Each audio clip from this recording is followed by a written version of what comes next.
स्पर्श नहीं करेंगे जब तक तुम स्वयं अपनी इच्छा से हमारी भुजाओं में नहीं आ जाती। रावण, जुगनू की चमक से सरोवर में कमलनी नहीं खिलती। याद रख, जिस प्रकार सूर्य से उसकी किरण को दूर करना मुश्किल है, उसी प्रकार मुझसे भी श्री रामचंद्र जी को दूर करना संभव है। रावण, जिस प्रकार एक पापी पुरुष सिद्धि के लिए पूजा का अधिकारी नहीं होता, उसी प्रकार तुम भी मेरी योजना के योग्य नहीं हो। रावण, मैंने एक उच्च कुल में जन्म लिया है और मेरा रिश्ता एक उच्च कुल में हुआ है। मैं ऐसा कोई भी कार्य नहीं कर सकती जिससे तीनों लोगों में हानि हो। इसीलिए बेहतर यही होगा कि तुम अपनापन मुझसे हटा लो, वरना इसी आग, पाप की आग में तुम और तुम्हारी ये समस्त स्वर्लंका भस्म हो जाओगे। तुम्हें श्री रामचंद्र जी की ताकत का आभास नहीं।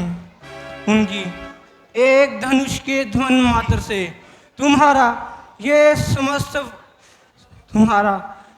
समस्त वानर द्वीप सागर की गर्भ में जा गिरेगा और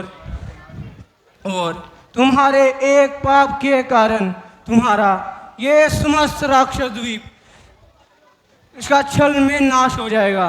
बस, बहुत हो चुका उन वनवासी भिक्षुक की शक्ति का गुणगान। हम तुमसे प्रेम बस बात करते हैं, इसलिए तुमने हमारी शक्ति को नहीं पहचाना। पृथ्वी मात हिलाने से सूर्य और चंद्रमा अपने अपने स्थानों पर ठहर जाते हैं। हमारी गर्जना से हिमालय भी डगमगाने लगता है। समस्त देवता, दानव, नर, किन्नर हमारी आज्ञा की प्रतीक्षा में हाथ जोड़े खड़े रहते हैं।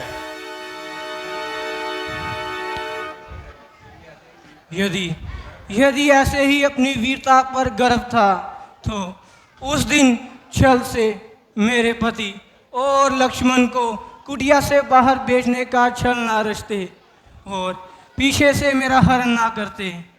यदि तुम्हें मालूम था कि अगर तुम सामने से आओगे तो तुम्हारे सभी दुष्ट कर्मों का फल उसी समय मिल जाएगा। सीते, तुमने जो ये मुझे शब्द कहे हैं, इसका एक ही परिणाम है कि मैं अपनी चंद्रहास से तुम्हारा शीश काट डालूं। तुम्हें एक ही बात बचा सकती है कि तुम अपनी इच्छा से हमारी शरण में आ जाओ। और तुम्हें भी एक ही बात बचा सकती है कि तुम श्री रामचंद्र जी के चरणों में जा गिरो। वह बहुत दयालु हैं। वह अपनी शरण में आने वाले के सब कर्म माफ कर देते हैं। मुझे आशा है कि वह तुम्हारे भी सब पाप माफ कर देंगे। मुझे आदर सहित मेरे प्रभु के पास पहुंचा आना, वरना इस संसार से तुम्हारे राक्षस नाश का सत्यानाश हो जाएगा और इस संसार में सिर्फ देवता और भूत रह जाएंगे। सीते, अपनी मृत्यु का वाहन बनाकर यदि मुझे मृत्यु भी आ जाए तो मेरे सब कष्ट दूर हो जाएंगे। हे चंद्रहास, तुम तो महाराज शिव का वरदान हो। तुम मेरी दशा पर दया खाओ और इस पापी से मुझे बचाओ। मैं भी तेरा काम तमाम करता हूं और सदैव के लिए तो ये गुमनाम करता हूं। विचार यही था कि जब तक इसकी ये हवस के दिमाग से नहीं निकालता, तलवार म्यान न डालता। परंतु तुम्हारे कहने पे मैं से 2 माह का वक्त और देता हूं। या तो इस अवधि में ये मेरा कहना मानेगी या यही इसके प्राण लेगी। जो कुछ तुम्हें 2 माह बाद करना है अभी कर लो, क्योंकि 2 माह बाद भी मेरा यही ख्याल होगा। परंतु आशा है कि काल तुम्हें आज ही ले दबाए और तुम्हारी सब आशंकाएं पल ही पल में मिट जाएं। त्रिजटा, बात सुनो। इसे मेरे समझाने से और हट चढ़ती है। तुम इसे मेरी गैर हाजिरी में समझाना। यदि तुम जीत गई तो मुंह मांगा इनाम पाओगी।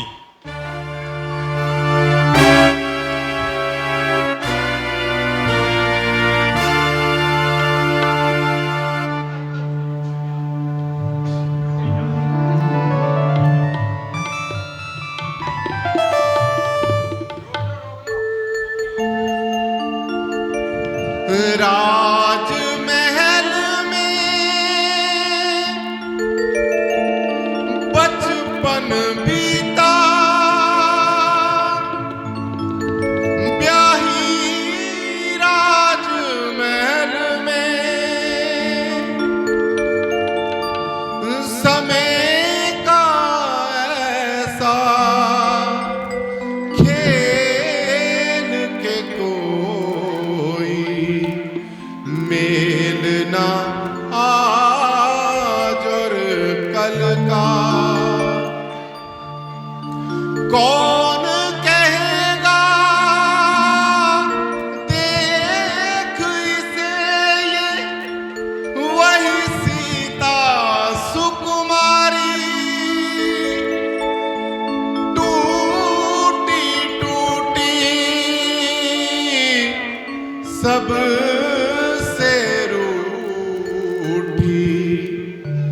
बेबस और लाचारी।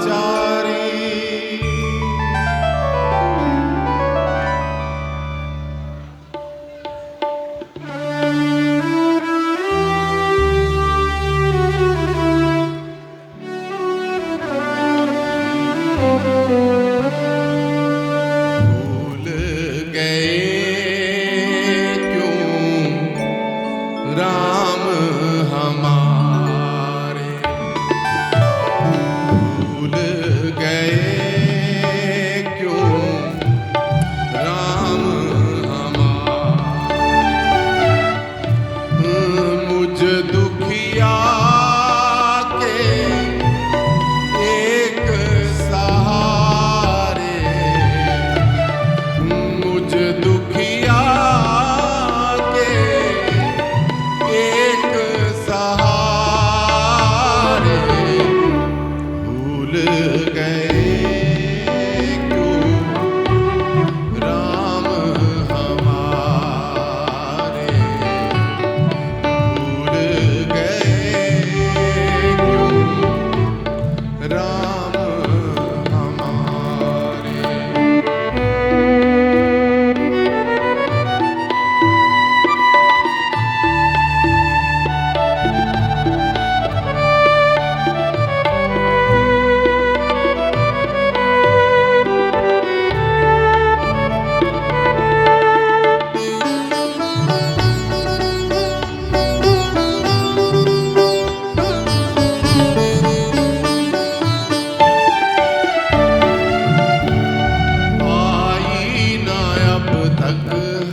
स्वामी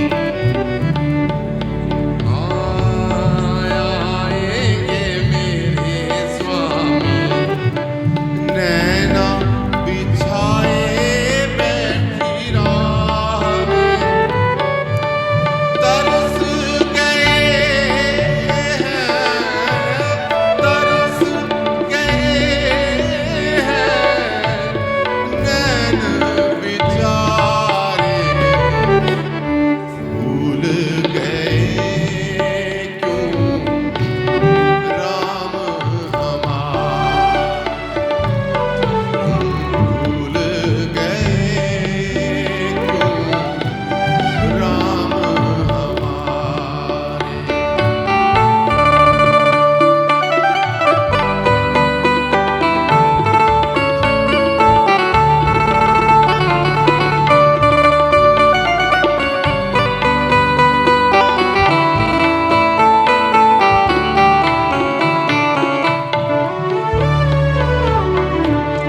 प्राण रहेंगे कैसे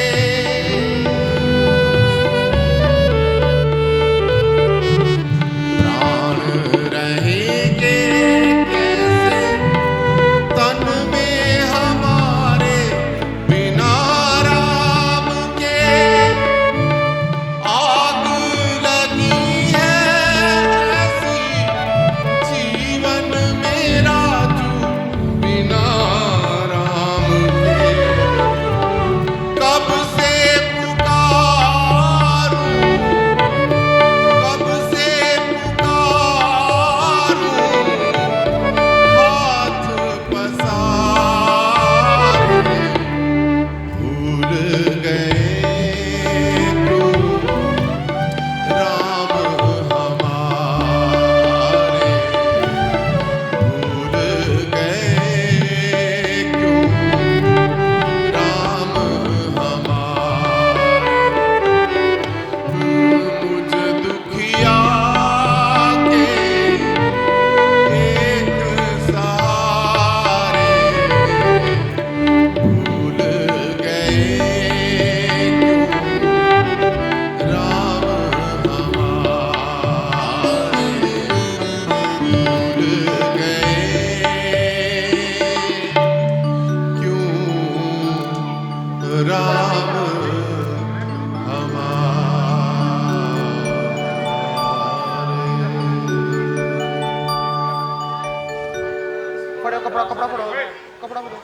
हे परम मैं इन आए दिनों के कष्टों से तंग आकर अपनी मर्जी से मरना मंजूर करती हूँ मगर अगर सारी उम्र मैंने कोई भी शुभ कार्य किया हो तो श्री रामचंद्र जी ही अगले जन्म मेरे पति हों। हे वृक्षों तुम ही कहीं से अग्नि पैदा करो जिसमें ये मेरा शरीर जलकर राख हो सके। मैं अब ये कष्ट और नहीं सहन कर सकती। राम राम राम। ये थे अशोक के वृक्ष में छुपे अंजनी लाल।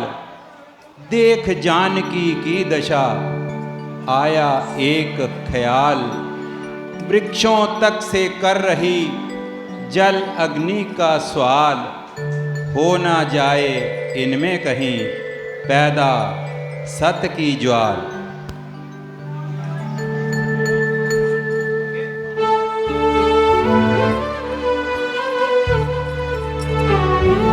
हेलो हेलो जिसने मां सीता हरी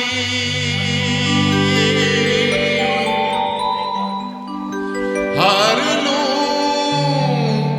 उसके प्राण फिर सोचूं इस शय के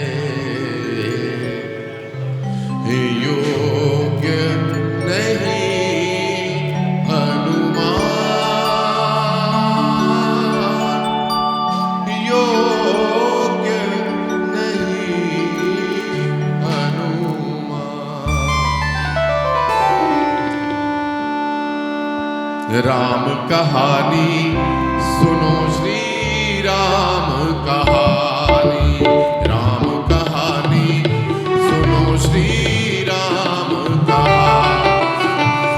कहत सुनत आवे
प्रभु करके ले आए सीतावर के।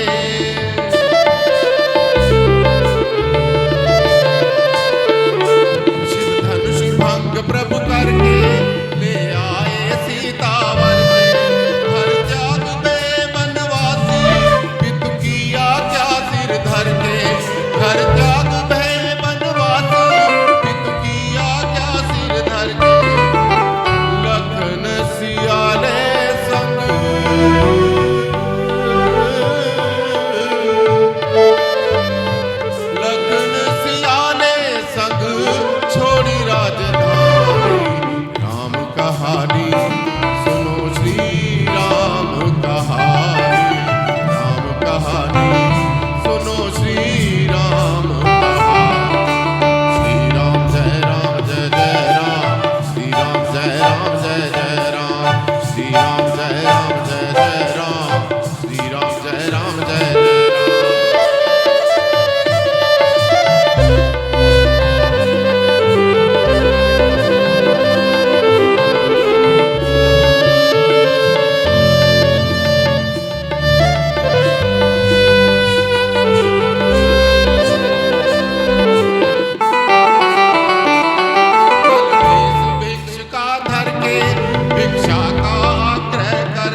पठायो, मैं रामदूत बन आयो।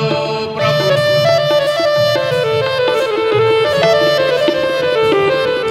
राम ने मोहे पठायो, मैं रामदूत बन आयो। सीता माँ की सेवा में रघुवर का संदेशा लायो। सीता माँ की सेवा में रघुवर का संदेशा लायो और संग लायो।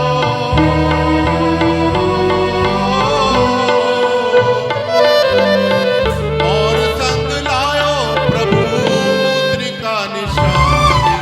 राम कहानी सुनो श्री राम कहानी। राम कहानी सुनो श्री राम कहानी। कहत सुनत आवे,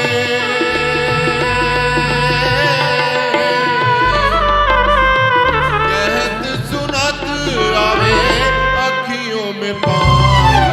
राम कहानी सुनो श्री राम कहानी। राम कहानी सुनो श्री राम कहानी। श्री राम जय राम जय जय राम। श्री राम जय राम श्री राम जय राम जय जय राम। श्री राम जय राम जय जय राम। श्री राम जय राम जय जय राम। श्री राम जय राम जय जय। श्री राम जय राम जय जय राम। श्री राम जय राम जय जय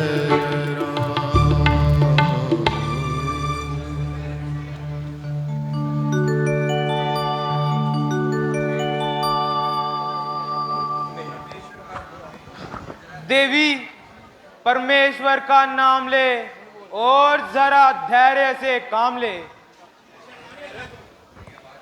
हैं? ये आवाज किधर से आ रही है? कौन कौन है इस यम भूमि में जिसे मेरी दशा पर दया आ रही है? अरे अरे भाई, तू कौन है? जरा सामने आओ और अपना मुख तो दिखाओ।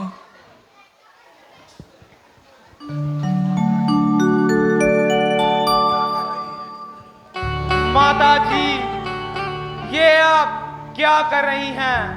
इतनी समझदार और धर्मात्मा होकर यूं निंदित होकर ऐसी मौत मर रही हैं। माना कि इस समय आपको महासंताप है, लेकिन आत्महत्या करना भी तो महापाप है। अरे भाई, तुम कौन हो? तुम्हारा क्या नाम है? तुमसे तो ना जान है ना पहचान है। माता जी, मेरा नाम हनुमान है। आपका कहना बिल्कुल सत्य है। आपकी उपस्थिति में मेरी श्री रामचंद्र जी तक कोई रसाई नहीं थी, लेकिन मगर मैंने तो तुम्हें कभी उनके आसपास ना देखा।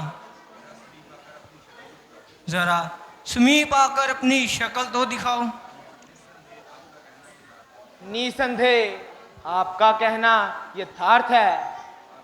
आपकी उपस्थिति में मेरी उन तक कोई रसाई नहीं थी, किंतु आपकी खोज करते हुए वे हमारे राजा सुग्रीव जी से मिले और तब से वे दास उन्हीं के साथ है।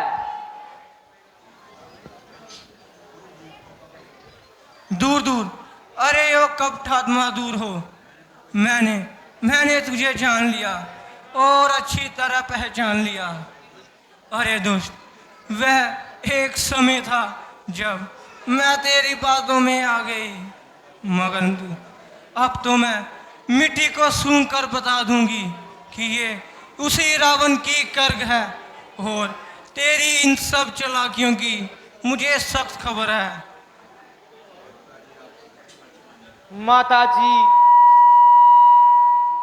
आपको सच्ची बदगुमानी है, परंतु आपके विश्वास के लिए मेरे पास श्री रामचंद्र जी की एक विशेष निशानी है। लीजिए, आप इसका इत्मीनान कीजिए और भली भांति पहचान कीजिए।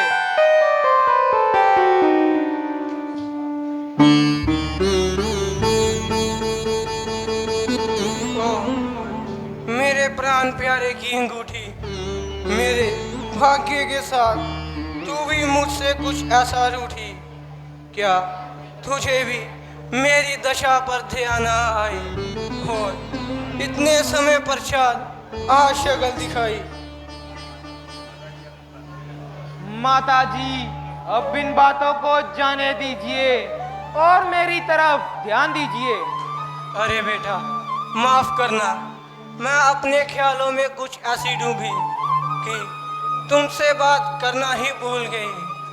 वह एक समय था जब जिनसे छोटे मोटे काम भी करवाया करती थी उन्हें भी ढेरों इनाम दे दिया करती थी, परंतु अब तो ऐसी लाचार हूँ और निर्धन हूँ कि ना तो शरीर ढकने के लिए पर्याप्त वस्त्र हैं और मारे ठंड के शरीर भी कांप रहा है।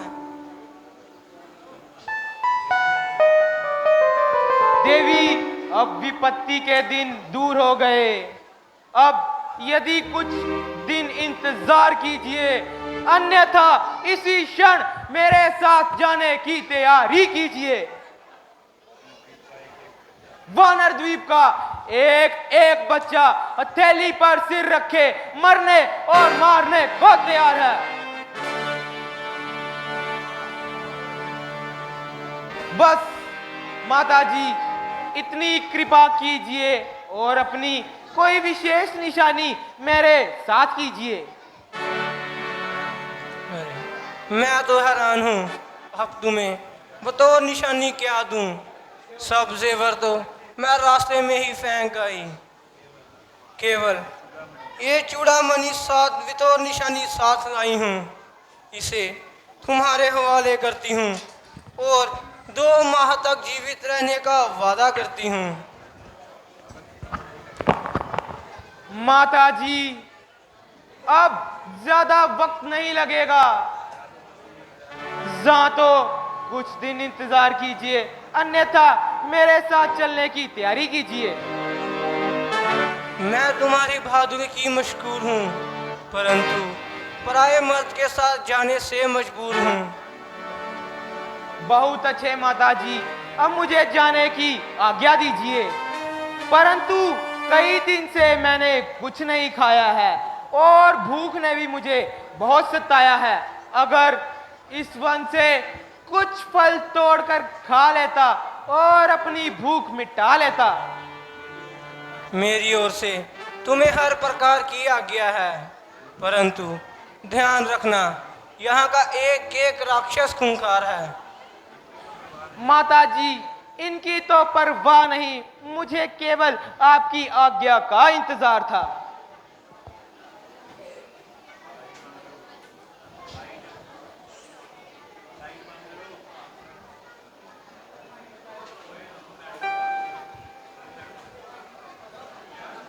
जय श्री राम,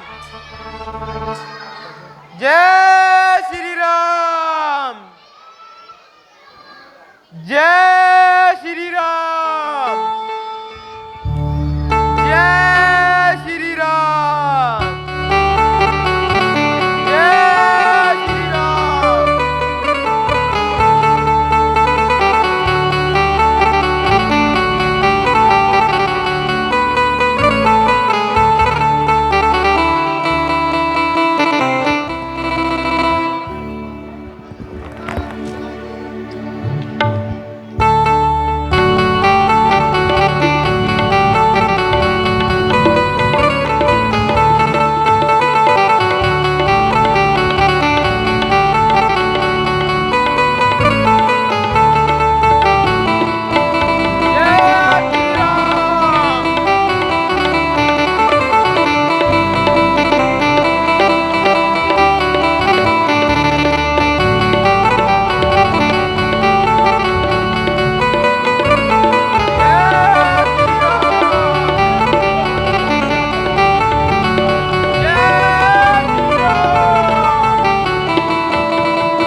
अरे तू कौन है और हमारा बाग उजाड़त है? क्यों मेंढक की भांति टटरा रहा है और कारण सिर पर चढ़ा जा रहा है? अरे हम तुमसे आदमियों की तरह पूछा था और तुम हमारे सिर पर चढ़े जावत है।